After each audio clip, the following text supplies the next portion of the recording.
Hello everyone, welcome back to our channel JKSSB ADAS section 4। So guys, ये मेरा lecture number यहाँ पे 5 है नंबर सिस्टम का, जिसके अंदर आज हम करने वाले हैं एक important theorem, that is remainder theorem. इसके ऊपर काफ़ी बेस क्वेश्चन जो एग्ज़ाम में आपको दिखने लायक आपको मिलते हैं। SSC का ये आपका बैकबोन है यहाँ पे रिमाइंडर थ्योरम। इससे काफ़ी इम्पोर्टेंट क्वेश्चंस पूछे जाते हैं, बट यहाँ पे भी आपको JKSSB में इसके लेवल के क्वेश्चन आपको रह सकते हैं। ठीक है, देखो नंबर सिस्टम आपका काफ़ी लेंथी चैप्टर है आपका। ठीक है, अगर आप बोलोगे कि ये 5-6 लेक्चर के अंदर कंप्लीट हो जाएगा, तो ऐसा कुछ नहीं है। इसके जितने लेक्चर चलते हैं कंटिन्यू, आप चलाते चलो। अगर आपको यहाँ पे काम ना आए तो आपको कहीं और एग्जाम में तो काम ये आएगा ही आएगा। बट ये चैप्टर पूरा नंबर सिस्टम है, तो नंबर सिस्टम के जितने लेक्चर बनते हैं आप उसको प्लीज़ सभी को देखते आना। बट इस वीडियो को मैं बोल रहा हूँ कि इस वीडियो को आप एंड तक देखना, तब आपको यहाँ पे रिमाइंडर थ्योरम समझ आएगी कि रिमाइंडर थ्योरम क्या है और कैसे इसके बेस क्वेश्चन आते हैं। जो मैं कंसेप्ट आज आपको बताने वाला हूँ, इस कंसेप्ट को या तो रट लो या तो अच्छी तरह से समझ लो। उसके बाद ही आप कोई भी नंबर सिस्टम का जो क्वेश्चन होगा वो 10 सेकंड के अंदर आप इसको आराम से आप सॉल्व कर सकते हो। ठीक है, और ये हमारी तरफ से आपको JKSSB ADAS 614 की यहाँ पे मेथड है आपका टू सॉल्व एनी क्वेश्चंस। तो आपसे रिक्वेस्ट करते हैं कि आप वीडियो को एंड तक देखना। चलो बढ़ते हैं कंसेप्ट के ऊपर।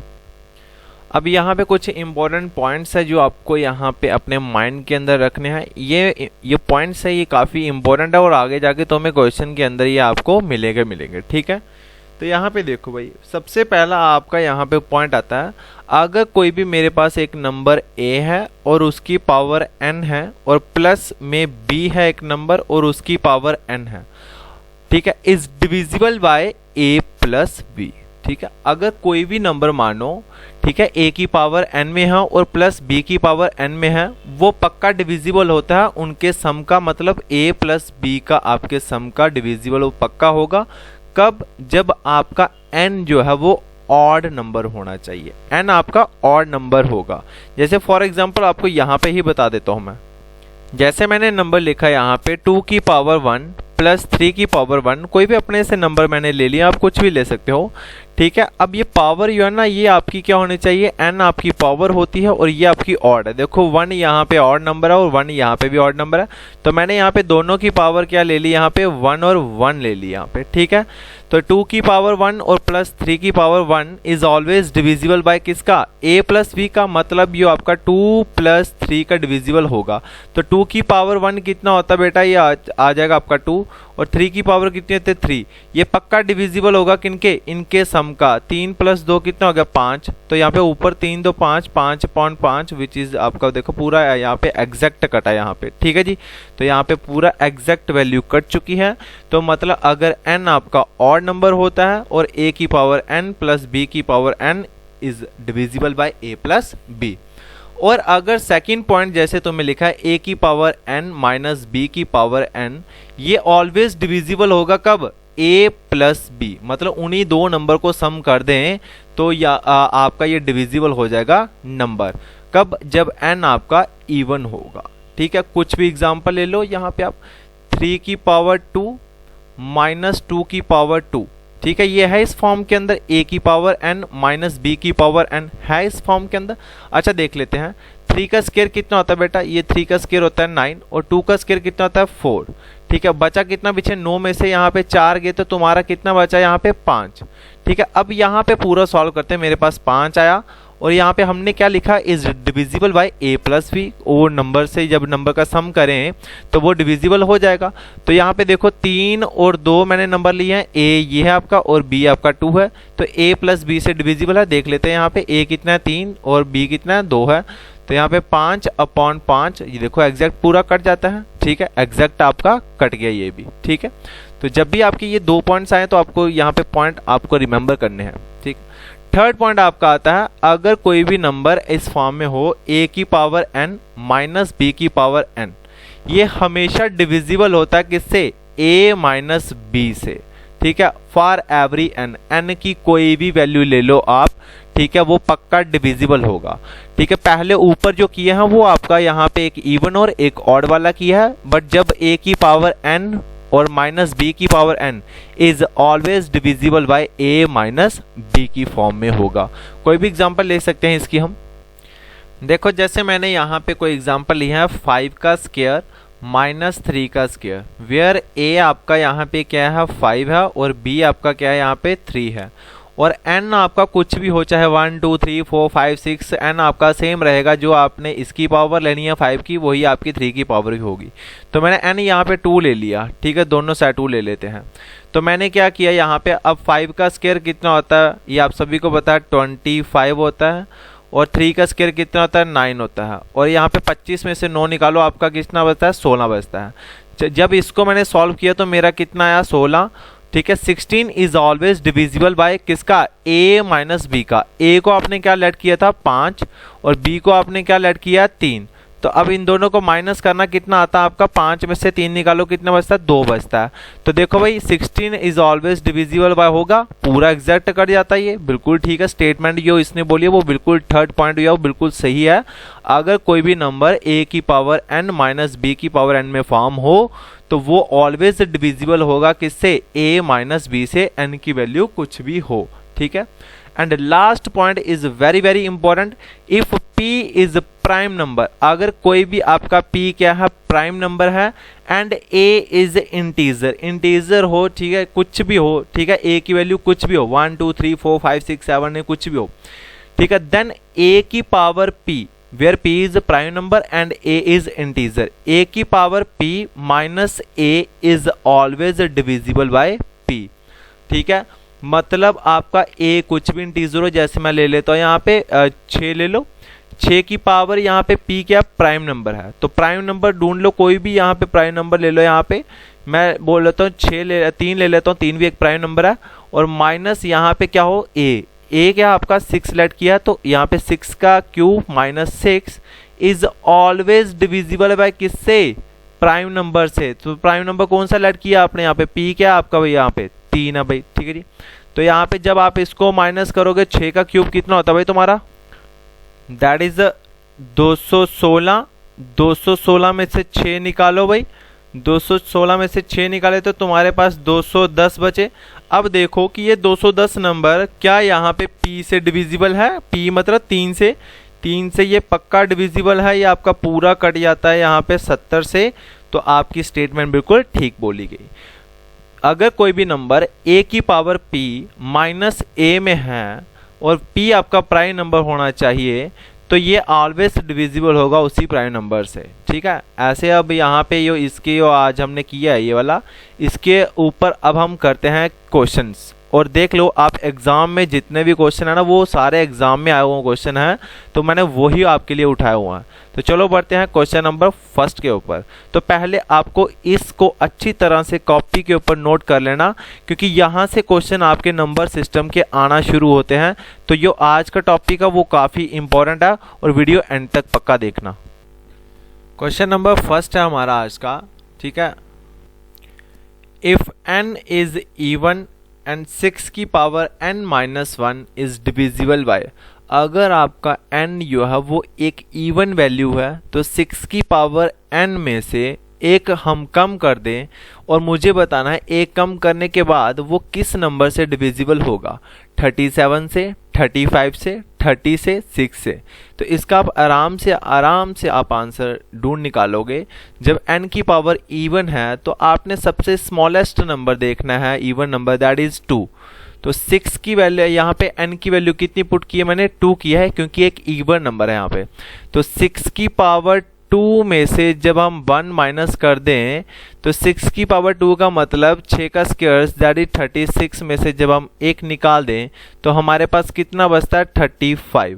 अब देखो इसमें से ऑप्शन में से कौन सा वो नंबर है जिससे 35 एग्जैक्ट कट जाता है। क्या 37 से 35 कटता है? बिल्कुल नहीं। क्या 6 से कटता है 35? बिल्कुल नहीं। क्या 30 से कटता है? ये भी नहीं कट सकता। क्या 35 से 35 कट जाएगा? बिल्कुल ठीक है। तो ऑप्शन नंबर बी इसका क्या हो जाएगा, करेक्ट हो जाएगा। एक ऐसा ऑप्शन था 35 जिसको ये पूरा एग्जैक्ट काट देता है भाई। ठीक है जी, तो आई होप कि आपको ये पहला क्वेश्चन समझ आ गया होगा। नेक्स्ट क्वेश्चन हमारा 2 की power 16 minus 1 is divisible by option 1 11, 13, 17 and 19। ठीक है, अब देखो भाई, ठीक है जी, यहाँ पे देखना ये 2 की पावर 16 है यहाँ पे, तो इसको जब हम ओपन करेंगे 2 को मल्टीप्लाई करेंगे 16 टाइम तो हमारा काफ़ी लेंदी प्रोसेस चला जाएगा और कैंडिडेट ये क्वेश्चन छोड़ के आ जाता है। बट अगर इसको मैं ऐसे लिख दूं कि 2 की पावर 8 और इसकी होल पावर यहाँ पे 2, ठीक है, क्योंकि 8 इंटू 2 कितना होता है 16, तो 2 की पावर 8 की पावर यहाँ पे होल पावर 2 लिख दिया और यहाँ पे मैंने -1 लिख दिया और -1 के ऊपर यहाँ पे मैंने 2 लिख दिया, क्योंकि 1 की पावर अगर कुछ भी हो तो आप सभी को पता वो कितना होता है 1 ही होता है।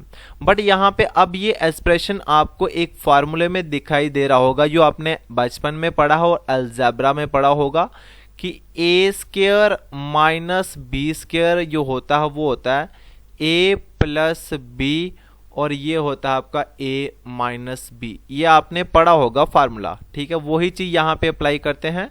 वेयर a आपका क्या है 2 की पावर 8 और b आपका क्या है 1 है यहाँ पे, तो यहाँ पे 2 की पावर 8 प्लस 1, ठीक है, विच इज मल्टीप्लाई यहाँ पे आएगा और 2 की पावर 8 माइनस 1 कर देंगे यहाँ पे।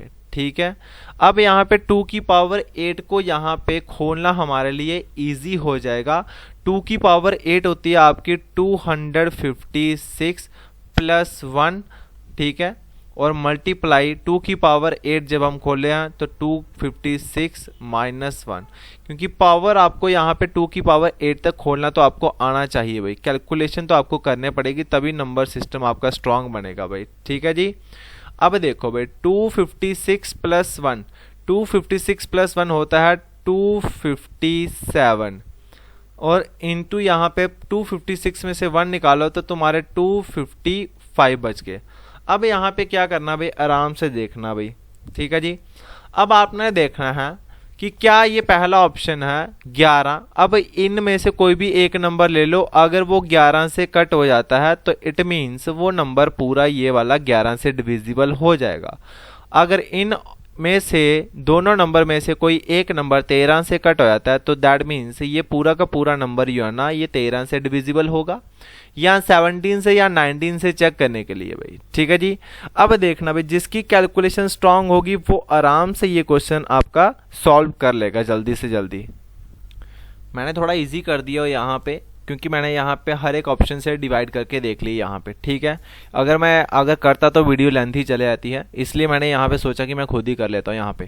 तो चलो देखो, मैंने बोला अगर इसमें से कोई भी दोनों नंबर में से कोई भी एक ऑप्शन जिससे ये पूरा कट हो जाता हो तो वही नंबर जो है ना वो डिविजिबल हो जाएगा। तो देखो मैंने यहाँ पे 255 ले ली यहाँ पे, तो 255 को जब मैंने 11 से पहला ऑप्शन उठाया 11 से तो यहाँ पे आपका 35 बचा, तो यहाँ पे 35 जब बच गया तो 11 के टेबल में 35 आता नहीं, तो ऑप्शन नंबर 1 गलत।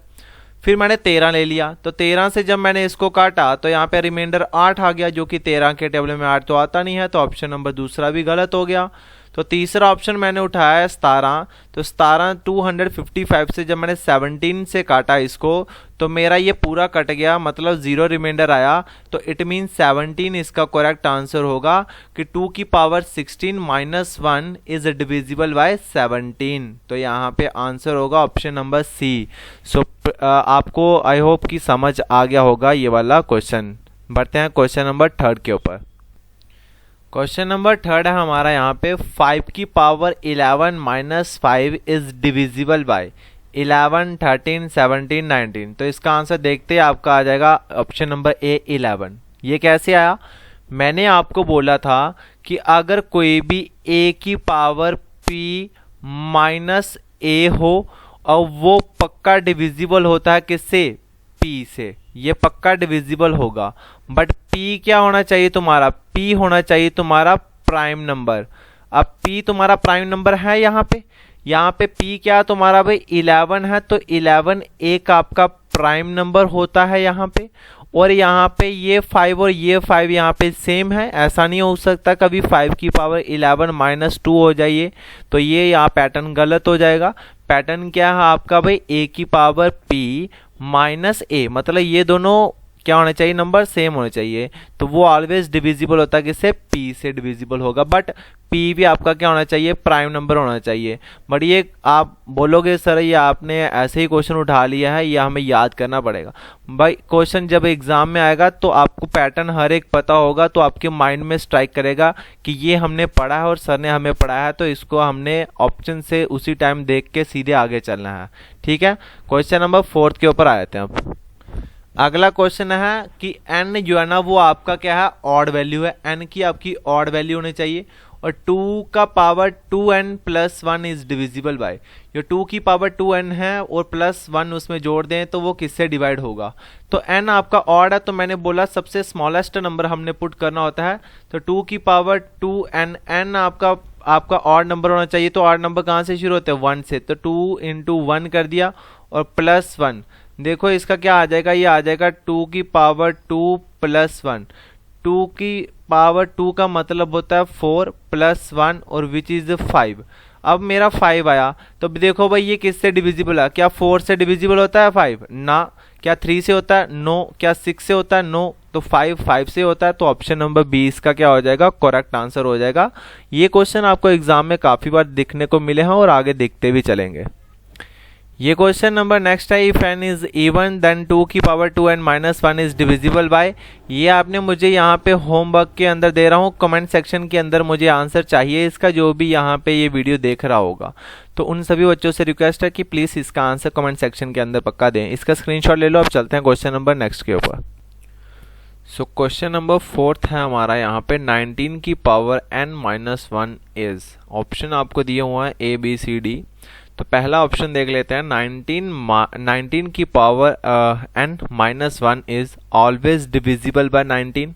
देखो क्या ये 19 से डिविजिबल हो सकता है, तो यहाँ पे आपको एज्यूम करना पड़ेगा यहाँ पे कि 19 की पावर n आपका कुछ भी हो सकता है, 1 2 3 4 5 6 7 8 कुछ भी हो।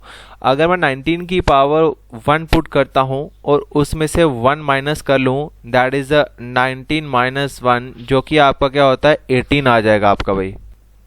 अब चेक करो क्या 18 19 से कटता है आपका, क्या 18 जो है वो डिविजिबल है 19 का, तो ये इम्पॉसिबल है। अगर 19 होता तो वो 19 से 19 आपका कट सकता था, बट यहाँ पे क्या है, यहाँ पे माइनस 1 है।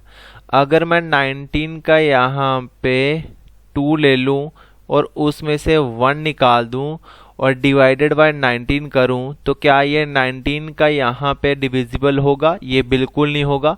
अगर 19 स्क्वायर होता तो मैं 19 से 19 काट सकता था, और माइनस 1 है यहाँ पे, तो 19 का जब स्क्वायर करके मैं इसमें से एक माइनस 1 कर दूंगा तो वो 19 से नहीं कटेगी। ऑप्शन 1 आपका हो जाता है यहाँ पे गलत। सेकंड ऑप्शन देखो, ऑलवेज डिविजिबल बाय 20, ये हमेशा डिविजिबल होगा 20 से, तो ये 20 से देख लेते हैं, चेक कर लेते हैं, ठीक है, कि होता है कि नहीं होता है। अब देखो भाई 19 की पावर अगर 1 मैं यहाँ पे ले लूँ, ऑड वैल्यू लूँ और उसमें से 1 माइनस करूँ, तो क्या ये 20 से कटेगा, चलो देख लेते हैं यहाँ पे। तो 19 की पावर 1 माइनस 1, तो यहाँ पे देख लो ये कटेगा कि नहीं कटेगा, तो यहाँ पे कर लो इसको, ये हो जाएगा आपका 19 और माइनस 1, 19 में से 1 निकालो तो तुम्हारा क्या होता है 18 और अपॉन 20। क्या ये पूरा नंबर 20 से कटता है, ये भी नहीं कटता है, तो यहाँ पे इसको भी आप करो क्रॉस। अब आता है यहाँ पे third option, is never divisible by 19। देखो 19 से तो ये कटेगा ही कटेगा नहीं, तो यहाँ पे देखो मैंने पहले आपको बता दिया है कि जब 19 की पावर 1 लें तो माइनस 1 करें तो वो आता है 18, और 18 को 19 से डिवाइड करें तो ये बिल्कुल नहीं हो सकता है यहाँ पे। तो इज नेवर डिविजिबल 19, तो ये स्टेटमेंट यहाँ पे आपको ट्रू दिखा रहा है यहाँ पे कि ये हो सकती है, इज नेवर डिविजिबल 19, कभी भी ये डिविजिबल नहीं होगी 19 से, तो ये स्टेटमेंट ट्रू आ रही है। अब बेटा यहाँ पे मेरे से यहाँ पे ऑप्शन से मिस्टेक हो गई है यहाँ पे, तो यहाँ पे एक आपका ए ऑप्शन मैं और ऐड कर देता हूँ। यहाँ पे जो था वो था यहाँ पे ऑलवेज डिविजिबल बाय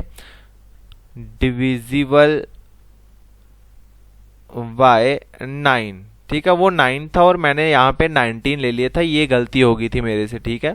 अब देखते हैं कि ऑलवेज डिविजिबल बाय 9, क्या ये 9 से डिविजिबल हो सकता है 19 की पावर n माइनस 1, तो देख लेते हैं भाई। 19 की पावर अगर मैं 1 लूँ और उसमें से 1 माइनस कर लूँ तो उस क्या वो 9 से डिवाइड होगा कि नहीं होगा देख लेते हैं। तो 19 माइनस 1/9 दैट इज 18/9 और ये आपका पूरा कट जाता है भाई। ठीक है जी, ये आपका क्या हो गया, पूरा कट जाएगा। वैसे आप और भी यहाँ पे एग्जांपल ले सकते हो इसके दौरान। तो यहाँ पे आप सभी को पता है कि एक स्टेटमेंट पहली ट्रू आ रही है, ए वाली ट्रू आ रही है, ठीक है, और एक कौन सी आ रही है, सी वाली। तो यहाँ पे एक डी ऑप्शन था, यहाँ पे A and C are true यहाँ पे। तो यहाँ पे ऑप्शन नंबर क्या हो जाएगा कि ए और सी जो है ये दोनों आपकी ट्रू वैल्यू हैं। तो ऑप्शन नंबर डी इसका क्या हो जाएगा, करेक्ट आंसर हो जाएगा। ठीक है, ये वाला यहाँ पे ऑप्शन आप काट देना भाई। ठीक है, ये वाला ऑप्शन आप काट देना और उसकी जगह लिखना ऑलवेज डिविजिबल बाय 9। आगे से यहाँ पे ऑप्शन जो है वो मिस्टेक नहीं होगी, उसके लिए सॉरी। अब चलते हैं आगे क्वेश्चन के ऊपर। अब यहाँ पे हमारा मेन कंसेप्ट शुरू होता है रिमाइंडर थ्योरम। तो रिमाइंडर थ्योरम काफ़ी इम्पोर्टेंट है भाई। ठीक है, इसको मैं एग्जांपल से समझाऊं तो ही आपको जल्दी इजी समझ आ जाएगा। अगर यहाँ पे इसका प्रूफ करूं तो 9th क्लास के अंदर यहाँ पे इसका काफ़ी डिटेल में प्रूफ दिया हुआ। तो ऐसे हम लेंदी मेथड नहीं करेंगे, हम सीधे यहाँ पे इसका मेन कंसेप्ट के ऊपर आते हैं। तो यहाँ पे बेटा यहाँ पे देखो, अगर मैं किसी भी चीज़ को, जैसे ये मेरे पास यहाँ पे कोई भी एक 37 मेरे पास एक नंबर है, इसको मुझे 7 से डिवाइड करना है। 37 को 7 से डिवाइड करके मुझे बताना है कि यहाँ पे रिमाइंडर कितना आता है। ठीक है, यहाँ पे मुझे बताना है कि रिमाइंडर कितना आता है। तो सबसे पहले मैं आपको यहाँ पे बता दूं, बचपन में आपने काफ़ी ये भी होंगे क्वेश्चन डिवाइड वाले। तो 37 को 7 से काटो, 7 5 जो कितना होता है, ये 35 होता है और आपका कितना बचा, यहाँ पे 2 बच गया। ठीक है, और ये 2 होता है तुम्हारा रिमाइंडर। ठीक है, और ये 5 जो होता है जिससे डिवाइड हो रहा है, इसको हम बोलते हैं कोशेंट। ठीक है, और ये बीच वाला जो होता है 37 कि किसको डिवाइड करना है, इसको हम बोलते हैं डिविडेंड। और ये 7 जिससे हम डिवाइड कर रहे हैं, इसको हम बोलते हैं डिवाइजर। तो सबसे पहले तुम्हें ये चीजें पता होगी तो यहाँ पे आपको पता चलेगा कि क्वेश्चन कैसे निकलते हैं। ठीक है, कि डिविडेंड क्या होता है, डिवाइजर क्या होता है, कोशेंट क्या होता है और रिमाइंडर आपका क्या होता है। ठीक है, अब यहाँ पे इतना आपको पता चल चुका है। तो यहाँ पे और बात करूं कि रिमाइंडर जो होते हैं ये 2 टाइप के होते हैं। यहाँ पे ये रिमाइंडर आपके पॉजिटिव भी होते हैं और रिमाइंडर आपका नेगेटिव भी हो सकता है। ठीक है, रिमाइंडर पॉजिटिव भी हो सकते हैं और नेगेटिव भी हो सकते हैं रिमाइंडर। अब जैसे यहाँ पे देखो, मैंने बोला कि 37 को 7 से डिवाइड किया आपने। ठीक है, यहाँ पे मैं आपको बता देता हूँ फिर से लिख के, 37 को आपने 7 से डिवाइड किया है तो आपको पता चला यहाँ पे एक तो आपका रिमाइंडर आया है यहाँ पे पॉजिटिव रिमाइंडर 2। ठीक है, और एक अगर मैं इसको ही यहाँ पे 7 को अगर मैं यहाँ पे 37 को यहाँ पे डिवाइड करूं तो एक 37 से ऊपर नंबर कौन सा आता है, यो आसपास 7 का मल्टीपल होना चाहिए, दैट इज 42। ठीक है, और ये होता है 7 6 जा 42। तो 42 है, तो यहाँ पे देखना भाई 37 में से यहाँ पे 42 निकालो तो आप बोलोगे सर ये माइनस यहाँ पे 5 आया। तो -5 भी क्या तुम्हारा एक रिमाइंडर है किसका, जब 7 को हमने यहाँ पे इसको डिवाइड करके देखा 37 को, एक जस्ट उसके ऊपर वाला नंबर हमने ले लिया। ठीक है, तो ऊपर वाला नंबर ले लिया तो जस्ट वो बड़ा होगा हमारे यहाँ पे डिविडेंड से, तो इसलिए हमने यहाँ पे रिमाइंडर हमारा माइनस में होगा। तो यहाँ पे एक तो रिमाइंडर आपका +2 आया और एक रिमाइंडर आपका क्या आ रहा है यहाँ पे -5। ठीक है, और अगर यहाँ पे अगर ये दोनों रिमाइंडर को अगर आप ऐड कर दो 2 + 5 तो आपका ये वाला बन जाता है डिवाइजर। ठीक है, दोनों रिमाइंडर को अगर ऐड कर दें पॉजिटिव और नेगेटिव रिमाइंडर को तो वो आपका बन जाता है डिवाइजर। सपोज करो कि जैसे मैं बोल रहा हूं कि मुझे यहाँ पे एक आपको डिवाइजर दिया है 7 और इसका जो रिमाइंडर है बोल रहा कि वो पॉजिटिव रिमाइंडर है। ठीक है, 7 है, एक डिवाइजर है, किसी नंबर को यहाँ पे डिवाइड कर रहा है तो यहाँ पे रिमाइंडर आ रहा है 2, तो फाइंड इट्स नेगेटिव रिमाइंडर। तो नेगेटिव रिमाइंडर क्या हो जाएगा, तो आपको खाली 7 में से ये 2 माइनस कर दो तो आपका रिमाइंडर आ जाएगा 5, that is a negative remainder आपका कितना हो जाएगा, -5 हो जाएगा। ठीक है, सपोज अगर आपको नेगेटिव रिमाइंडर दिया है -5, ठीक है, और यहाँ पे आपको बोलेगा पॉजिटिव रिमाइंडर निकाल दो, तो आपको डिवाइजर पता होगा, डिवाइजर होगा 7, 7 में से 5 निकाल तो आपके कितने बचते हैं, 2 बच जाता है। तो ये आपको पॉजिटिव रिमाइंडर और ये आपका नेगेटिव रिमाइंडर। आई होप कि इतना आपको यहाँ पे क्लियर हो चुका है। बट आज जो क्वेश्चन करेंगे वो हम यहाँ पे इस टाइप के करेंगे, डिवाइजर, डिविडेंड, कोशेंट और रिमाइंडर के टाइप पे। ठीक है, बट ये वाले जो क्वेश्चन है, ऐसे वाले क्वेश्चन ये आपको मैं अगली वीडियो के अंदर कराऊंगा। जैसे आपको ये क्वेश्चन दे देगा 37 की पावर 7 है यहाँ पे, ठीक है, और इसकी डिवाइडेड बाय 7 और इसकी पावर यहाँ पे 6 है, तो बोलता है फाइंड द रिमाइंडर। रिमाइंडर क्या होगा ये हम करेंगे यहाँ पे टुमारो लेक्चर के ऊपर। ठीक है, टुमारो लेक्चर के अंदर ये हम करेंगे। तो आज जो लेक्चर है वो हमारा यहाँ पे डिवाइजर, डिविडेंड, क्वेश्चन, रिमाइंडर और जेके एसएसबी यहाँ पे इसी से क्वेश्चन आपको पूछेगा। ठीक है, जेके एसएसबी जो है ना वो इसी टाइप के ऊपर क्वेश्चन पूछेगा। ठीक है, तो ये क्वेश्चन अब देखो कैसे हमने इसको सॉल्व करना है। ठीक है, 2 या 10 सेकंड के अंदर अंदर।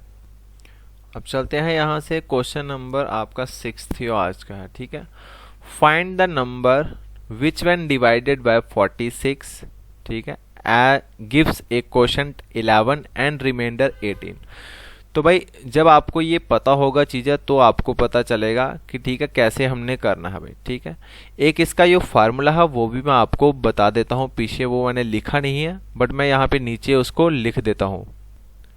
तो ये चीज़ वेरी वेरी इंपॉर्टेंट रहेगी आपकी कि जो डिविडेंड होता है, अगर डिविडेंड निकालना है तो डिविडेंड क्या होता है, divisor multiply quotient plus remainder. ठीक है, डिवाइजर को क्वोशंट के साथ मल्टीप्लाई कर दें और प्लस जो रिमाइंडर आपको दिया होगा तो वहां से हम क्या निकाल सकते हैं, डिविडेंड निकाल सकते हैं। अगर ऐसे ही तुम्हें डिवाइजर पूछा हो तो डिवाइजर भी हम निकाल सकते हैं, क्वोशंट पूछा हो क्वोशंट निकाल सकते हैं, रिमाइंडर पूछा तो रिमाइंडर भी हम निकाल सकते हैं। अब देखो भाई इस क्वेश्चन के अंदर कैसे लगेगा, बोलता है find the number which when divided by 46 है। किससे डिवाइड कर रहे हैं, 46 से डिवाइड कर रहे हैं। तो आपको जनरली मैं आपको ये ऐसे फॉर एग्जांपल से समझा दूं। ठीक है, बोलता कि एक नंबर है जिसको हम 46 से डिवाइड कर रहे हैं, तो ये आपका हो जाएगा क्या, डिवाइजर। ठीक है, ये क्या हो जाएगा आपका, डिवाइजर हो जाएगा। एंड गिव्स ए क्वोशंट 11, और 11 आपको क्या मिलता है, यहाँ पे क्वोशंट मिलता है। बट आपको अगर ये चीजें पता होगा तो ही ऐसे लिख पाओगे। अगर आपको क्वोशंट, रिमाइंडर, डिविडेंड, डिवाइजर नहीं पता तो आप क्वेश्चन नहीं कर सकते। और जेके एसएसबी इस लेवल का क्वेश्चन पूछ सकता है, और जो मैं बोलूंगा कि पूछ सकता है तो वो आपको अच्छी तरह से पढ़ना पड़ेगा, क्योंकि 4th क्लास के अंदर भी जो चीजें मैंने पढ़ाई थी वो किसी और ने नहीं पढ़ाई थी, तो वो क्वेश्चन जो मैंने बोला था वो आए भी थे वहां पे। एंड रिमाइंडर 18, और 18 रिमाइंडर बच जाता है यहाँ पे। तो रिमाइंडर कितना बचता है यहाँ पे, 18 रिमाइंडर बच जाता है। बोलता फाइंड द नंबर, नंबर मतलब पूछ रहा है डिविडेंड क्या है आपसे। ठीक है, क्या पूछ रहा है वो, डिविडेंड। और अभी मैंने आपको पीछे पढ़ाया है कि डिविडेंड निकालना हो ना, डिविडेंड, तो दैट इज ये होता है आपका divisor multiply by quotient plus remainder. ठीक है, प्लस रिमाइंडर। एक सेकेंड रुकना, यहाँ पे पेन चेंज करने दो मुझे, यहाँ पे इसका कलर।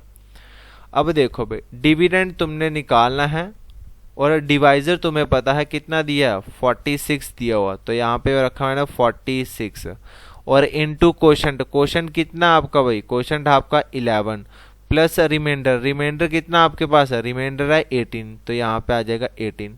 अब 46 को 11 से मल्टीप्लाई करो, ये कितना हो जाएगा, 6 1 या 6 यहाँ पे, और 6 4 और यहाँ पे 10 हो जाएंगे, 4 इंटू 1 और ये 506, 506 प्लस 18 हम कर लेंगे यहाँ पे। ठीक है, ये 8 और 6 होते हैं यहाँ पे, चौथा यहाँ पे 1 और ये बचेगा 2 और यहाँ पे 524। तो यहाँ पे हमारा डिविडेंड कितना निकल के आया भाई, डिविडेंड हमारा निकल के आया यहाँ पे कि वो नंबर है यहाँ पे 524। तो ऑप्शन नंबर सी इसका क्या हो जाएगा, करेक्ट हो जाएगा। जब मैं यहाँ पे 524 को 46 से डिवाइड करता हूँ तो मेरे पास 11 क्वेश्चन आता है और रिमाइंडर 18 आता है, नहीं तो करके देख लेना। तो that is the option number 524 is the correct answer. ठीक है, अब चलते हैं अगले क्वेश्चन के ऊपर। अब ये थोड़ा सा मैंने लेवल थोड़ा सा हाई कर दिया, ऊपर एक स्टेप ऊपर कर लिया। पिछले क्वेश्चन के अंदर आपको सब कुछ बना बनाया पड़ा हुआ था, बट यहाँ पे बना बनाया आपको पड़ा नहीं है, बनाना पड़ेगा क्वेश्चन। बोल रहा है if the divisor is 6 times of question, अगर यो डिवाइजर है वो 6 टाइम्स है मेरे क्वेश्चन का, and remainder is 3 times of question, ठीक है, और रिमाइंडर जो है वो 3 टाइम्स है क्वेश्चन का। तो आपको ये बताया है इफ रिमाइंडर इज 21, अगर रिमाइंडर यहाँ पे 21 दिया है तो बोल रहा है डिविडेंड क्या होगा। तो यहाँ पे पहले आपको ये पता होना चाहिए कि 6 टाइम्स क्वोशंट और 3 टाइम्स क्वोशंट का है रिमाइंडर जो है, तो वो चीज़ें आपको पहले बनाने पड़ेंगी ना यहाँ पे, ठीक है। बट एक चीज़ आपको पक्का दी होगी, जैसे इस क्वेश्चन के अंदर रिमाइंडर कितना दे के रखा है 21, तो आपको पता है कि ये आपका डिवाइजर है और ये आपका डिविडेंड है यहाँ पे, ठीक है, और यहाँ पे आपका निकलता है क्वोशंट और यहाँ पे आपका आता है रिमाइंडर। और ये बताया गया हुआ है कि रिमाइंडर जो है वो यहाँ पे कितना है आपका 21 आपका रिमाइंडर है, ठीक है। अब देखना भाई यहाँ पे थोड़ा सा इस कंसेप्ट को देखो, और यहाँ पे क्या बोला था कि remainder is 3 times of quotient, कि रिमाइंडर जो है ना वो 3 टाइम है क्वोशंट का। तो देखो ये 21 जो है ना ये आपका रिमाइंडर निकला है क्वोशंट से, ठीक है। तो यहाँ पे एक चीज देख लो भाई, यहाँ पे देखना रिमाइंडर जो है वो 3 टाइम्स है क्वोशंट का, तो मतलब ये इंटू 3 हुआ होगा तभी तो 21 आया ना यहाँ पे। रिमाइंडर 3 टाइम किसका है, क्वोशंट का, तो क्वोशंट मेरा क्या होगा, क्वोशंट होगा 7, क्योंकि 7 इंटू 3 करेंगे तो यहाँ पे 21 बना है। तो मतलब हमारा अगर क्वोशंट 7 है तो यहाँ रिमाइंडर आपका 21 हो जाएगा, क्योंकि क्वोशंट का ये 3 टाइम है रिमाइंडर। ये कंडीशन सेटिस्फाइड होगी। पहली कंडीशन क्या है, if the divisor is 6 times of quotient, और जो डिवाइजर है वो 6 टाइम्स है किसका, क्वोशंट का। क्वोशंट का 6 टाइम्स है भाई, चलो ठीक है, इसका ये 6 टाइम होना चाहिए डिवाइजर, तो इंटू 6 कर दो। क्वोशंट तो पता तुम्हें 7 है, तो 7 6 कितने हो जाएगा 42, तो आपका डिवाइजर कितना हो जाएगा 42। अब आपके पास सारी चीज़ें पड़ी हैं, ठीक है। देखो भाई डी और डी से यहाँ पे कंफ्यूज होता बच्चा, तो मैं डिवाइजर को जो डिविडेंड होता है उसको कैपिटल डी लेके चलता हूँ, ठीक है। बार बार फार्मूला नहीं लिखना पड़ेगा मुझे, जो डिविडेंड होता है वो कैपिटल डी, जो डिवाइजर होता है वो स्मॉल डी, ठीक है। तो यहाँ पे मैं इसको यहाँ पे स्मॉल डी ले लेता हूँ भाई, ठीक है जी। तो d into quotient plus remainder, तो यहाँ पे इसको देख लो इजीली हम सॉल्व कर लिया। तो डिविडेंड आपको यहाँ पे फाइंड करना है, तो d आपको डिवाइजर कितना है 42 है, और आपका क्वोशंट कितना है 7 है, और रिमाइंडर कितना है यहाँ पे 21 है। तो अब इसको हम आराम से सॉल्व कर सकते हैं। ये 7 2 कितने हो जाएंगे 14 हो जाएंगे, 1 कैरी, 7 चौका 28 और एक आपका 29, तो 29 में 21 जोड़ दो तो आपका कितना बचता है 4 और 1 5, यहाँ पे 9 और 2 कितना हो जाएगा 11 हो जाएगा, 2 और 1 3 कितना 15, तो 315 यहाँ पे ऑप्शन नंबर सी इसका करेक्ट आंसर हो जाएगा, ठीक है। यहाँ पे आपको क्वेश्चन अच्छी तरह से बनाना पड़ा, ठीक है जी। तो ये चीज़ें जो मैं इंपॉर्टेंट बोल रहा हूँ, स्टार मार्क कर रहा हूँ, तो वो आपको काफ़ी अच्छे से उसके नोट्स बनाने पड़ेंगे भाई, ठीक है। नेक्स्ट क्वेश्चन है यहाँ पे बोल रहा है when A number is divided bye 56, अगर किसी नंबर को हम 56 से डिवाइड करते हैं तो मेरे पास रिमाइंडर आता है 29।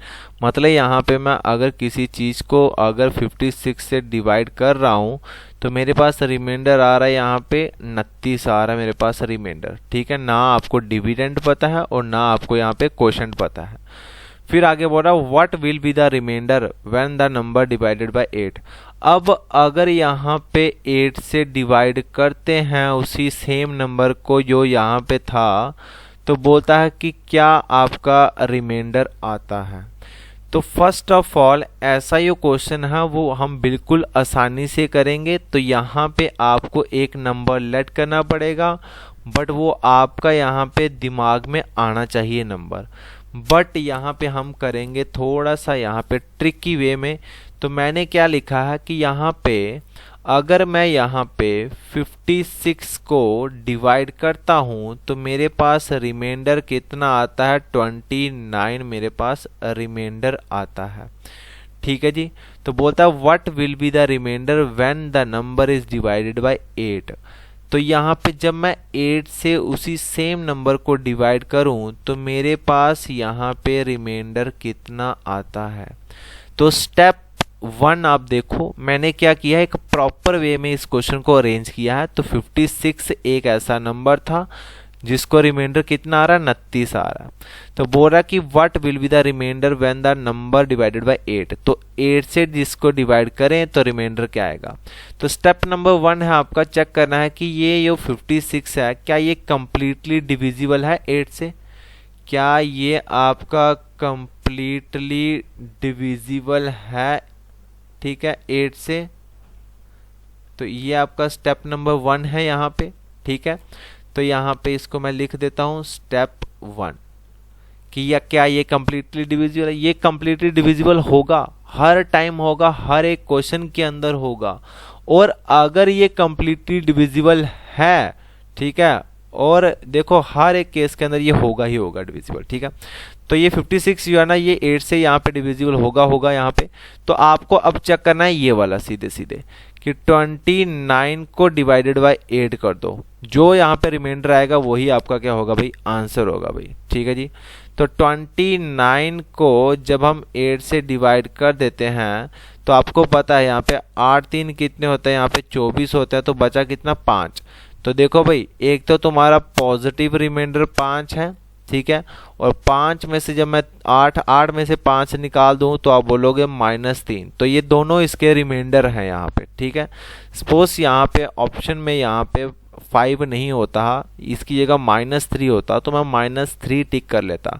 बट रिमाइंडर हमें हमेशा पॉजिटिव लेना होता है, नेगेटिव रिमाइंडर हमें नहीं लेना होता है, ठीक है।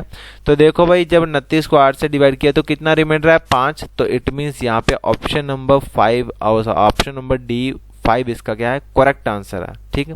तो हमेशा आपको ये जरूरत नहीं है कि जो मैंने इतना आपको ये स्टेप बाय स्टेप लिखवा रहा हूँ, आपको खाली करना है यहाँ पे कि देखना कि रिमाइंडर कितना आया था। पहली बार 29 आया था तो मैंने 29 लिख दिया। तो बोल रहा कि अगला नंबर किससे डिवाइड करना, 8 से। तो सीधे 29 को 8 से डिवाइड कर दो तो तुम्हें पता चल जाएगा यहाँ पे 24 होते हैं। तो यहाँ पे आपको +5 आपका रिमाइंडर है, तो आंसर है। बस इतना सा यहाँ पे ये कंसेप्ट है, बट क्वेश्चन काफ़ी लेंदी था। अगर इस मेथड से करोगे तो आपको यहाँ पे पक्का यहाँ पे ब्रेक लगेगी 5 मिनट तो आपको आराम से पहले सोचने के लिए चाहिए कि कौन सा नंबर ले, ठीक है। और उसके बाद जब मैं आपको बोलूँगा ये वाला ट्रिकी वे है तो आप बोलोगे हाँ ये बेस्ट है भाई, ठीक है जी। अब चलते हैं इसके अगले क्वेश्चन के ऊपर।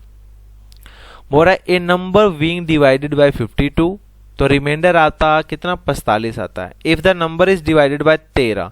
अब 13 से देखो ये 13 से बुंजा पूरा कट जाता है, ठीक है। तो आप देख लो भाई अब यहाँ पे मैंने बोला कि रिमाइंडर कितना 45 है, तो 45 रिमाइंडर है। तो इसको यहाँ पे 13 से डिवाइड करो सीधे सीधे आराम से। अब देख लो आंसर कितना आ सकता है भाई, ठीक है। ये 13 से 3 टाइम कितना होता है, 39 होता है, ठीक है। 13 से 3 टाइम 39 हो गया। तो 45 में से 39 गए तो तुम्हारे कितने बचते हैं भाई, 6। तो यहाँ पे पॉजिटिव रिमाइंडर आ रहा है 6। तो यहाँ पे ऑप्शन नंबर बी इसका क्या हो जाएगा, करेक्ट आंसर हो जाएगा। यहाँ पे -4 भी है यहाँ पे, बट 13 में से 6 निकालो तो तुम्हारे -4 नहीं आता भाई, ठीक है जी। तो इतना क्लियर है यहाँ पे। आपका आंसर कितना है यहाँ पे, +6 आंसर आया, ठीक है। क्वेश्चन दिखने में तो काफ़ी ऐसे ये लग रहा था कि नहीं ये नहीं हो पाएगा, बट जब मैंने आपको कंसेप्ट बताया तो आपने बोला कि हाँ ये इतना सा कंसेप्ट है, बस इतना सा इक्वेशन बनानी थी। बट वो इक्वेशन बनाना आनी भी चाहिए ना, ऐसे नहीं हो सकता। बट अगर मैं इसको पूरा डिटेल में बताऊं, जैसे पिछला क्वेश्चन था, तो 52 से किसी नंबर को डिवाइड करने में 45 आपका रिमाइंडर आता है। सेम नंबर 13 को डिवाइड करने से मेरा रिमाइंडर कितना आता है। तो स्टेप नंबर 1 हमारा होता है, इसको देखो कंप्लीटली डिविजिबल है। तो 13 × 4 कितने होते हैं, 52 ही होते हैं। तो ये बिल्कुल ठीक है, ये आपका यहाँ पे कंप्लीटली डिविजिबल है। तो कंप्लीटली डिविजिबल है तो इसको यहाँ पे डिवाइड कर दो। 45 को 13 से तो 13 3 39 होते हैं, 45 में 39 निकालो तो यहाँ पे +6 बचा आपका, ये रिमाइंडर आ गया आपका। तो यहाँ पे ऑप्शन नंबर बी इसका क्या हो जाएगा, करेक्ट आंसर हो जाएगा। और आज यहाँ पे वीडियो में इतनी ही लेके आऊँगा, ठीक है। इसके यो वो इतने ही क्वेश्चन आएंगे यो है रिमाइंडर के, बट आगे ये क्वेश्चन हम करेंगे कल। जैसे मैंने आपको बताया यहाँ पे 26 की पावर यहाँ पे अपॉन 13 है और ऊपर 12 है, तो इसका यहाँ पे मुझे रिमाइंडर निकालने हैं। तो ये हम करेंगे कल क्वेश्चन, ठीक है। और यहाँ पे आपको रिमाइंडर थ्योरम आपकी कंप्लीट हो चुकी है यहाँ पे, और इसके बाद यहाँ पे जो आएगी सेकंड वो आएगी फॉर्मेट थ्योरम, ठीक है। फॉर्मेट थ्योरम से क्वेश्चन निकाल सकते हैं हम, बायनॉमियल से भी क्वेश्चन निकलेंगे हमारे, इल्लर्स थ्योरम से भी हमारे क्वेश्चन निकलेंगे भाई, ठीक है। ये जो जितने भी है ना ये वाले क्वेश्चन है, ये सारे फॉर्मेट, बायनॉमियल, इल्लर्स थ्योरम के यहाँ निकलेंगे क्वेश्चन भाई, ठीक है जी। तो मैं कोशिश करूँगा कि एक लास्ट लेक्चर ही बचे इसका, क्योंकि काफ़ी हमने इसके लेक्चर कर लिए हुए हैं यहाँ पे 6-7 लेक्चर। मैंने बोला था कि 7, जब मैं स्टार्टिंग में पढ़ाया था 7 लेक्चर मैंने इसके बोला था, तो मैं 7 लेक्चर के अंदर अंदर इसको कंप्लीट करने की कोशिश करूंगा। बट आपको हर एक लेक्चर अच्छे से पढ़ना पड़ेगा अगर आपको नंबर सिस्टम के ऊपर अप्रोच रखनी है तो, ठीक है। तो फिलहाल मैं इतना ही रखूंगा आज की वीडियो के अंदर। So thank you friends and have a nice day, always keep supporting.